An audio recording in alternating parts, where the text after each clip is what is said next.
Hello guys, magandang araw. So, sa oras po na ito ay magluluto ako ng patoten o sa English is whole stew duck. Ang gamit natin ngayon ay ang karne ng pato. You know? So, kumakain ba kayo ng pato guys? O yung luto na ang gamit ay karne ng pato? So, yan yung ating lulutuin. So, ipapakita ko kung ano yung mga sangkap na aking gagamitin sa pagluluto ng patoten. Lalong-lalo na pag ngayong buwan is December, maraming mga okasyon. So, pwede ninyo itong gayahin. So, ang aking mga sangkap nito is carrots, patatas, tapos sibuyas. Kung sa Bisaya pa, sibuyas Bombay. Tapos, itong ating bawang. Yan. So, ahos. So,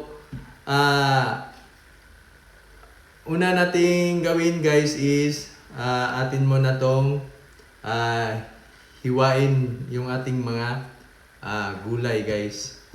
So, unahin natin tong ating sibuyas. Yan. Itong ating pato guys is pinalambot ko na ng mga 1 oras. Para pagkagat ng aking misis is malambot na. Yan. So prepare natin tong mga sangkap guys. So ito yung sibuyas yung aking inuna. I-prepare. Sunod na natin ang bawang guys. Yan. So gusto ko maraming sibuyas at bawang. Tapos tanggalan natin ang balat guys. Comment nga kayo guys sa baba kung nakakain na ba kayo ng patoten. Itong ganitong luto sa klaseng meat ng pato. Yun. Comment below naman, Tapos lagay natin dito guys. Yan sa lalagyan. Para sabay natin silang dalawa igisa. Tapos sunod natin tong ating carrots. Yan.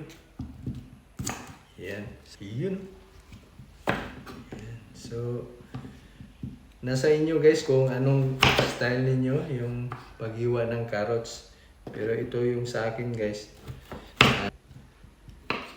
Susunod na natin itong ating patatas. So lagay muna natin itong ating iniwang carrots guys. Yan. Sunod natin itong ating patatas. Yan. So masarap kasi ito guys eh. Kaya yan, patatas. Tapos, ilagay nyo sa bowl na may tubig guys. Yung ganito. Lagyan nyo ng tubig guys para hindi siya mangitim. Yan. Para pag luto nyo is fresh pa rin tingnan. Tapos yung kulay is buhay na buhay. So ayan guys. So naka-ready na yung ating prepare na patatas at carrots. Tapos yung ahos at sibuyas. So igigisa muna natin to una tong ating patatas at carrots guys. I-half cook lang natin. Tapos mamaya malalaman ninyo kung para saan to. Ilalagay to sa bandang huli na ng ating pagluto ng ating patoten. So ayan guys. Magsisiga tayo. Ilagay natin tong ating kalaha. Yeah. So, lagyan natin ng mantika. So, ipiprito lang natin tong ating carrots at patatas. Ito. So, painitin muna natin to guys. Lagyan na natin guys kasi mainit na.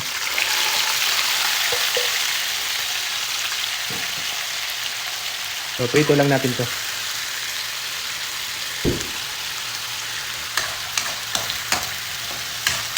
Yan. So ayan guys, pwede na to. Kunin na natin. Iwan lang natin tong mantika. Yan, kasi ito yung ating gagamitin guys eh. Magisa na tayo ng mga sangkap. Una natin tong ating sibuyas. Ayan.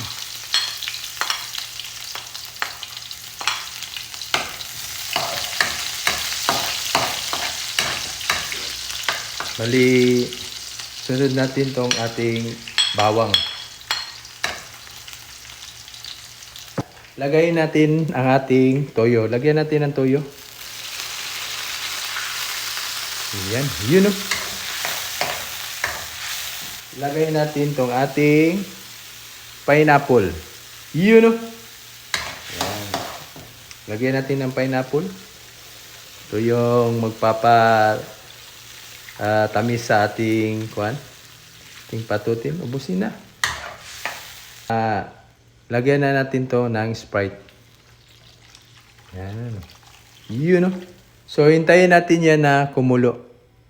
Yan guys, kumulo na. So, lagyan natin ng pamintang durog. Yun. Lagyan din natin ng buto ng paminta. Yan. Yun. Lagyan natin ng asin.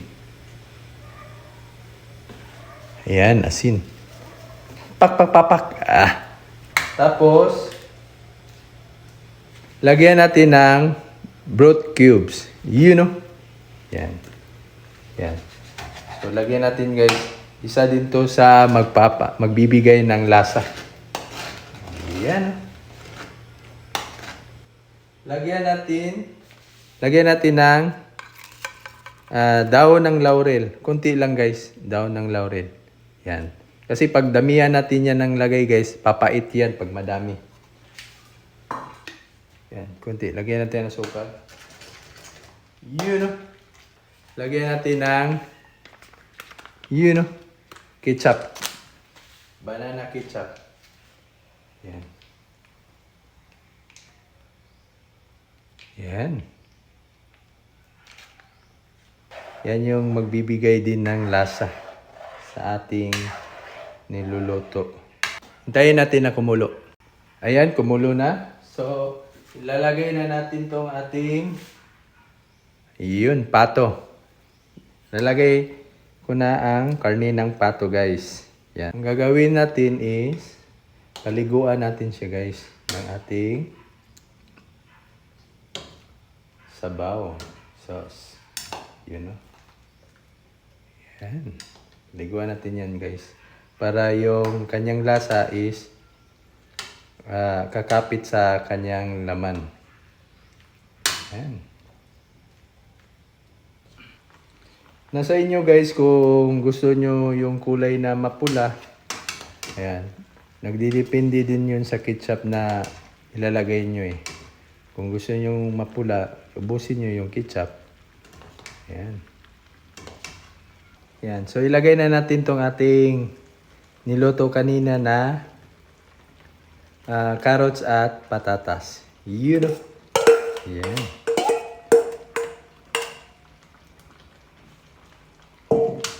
Lagyan natin to guys.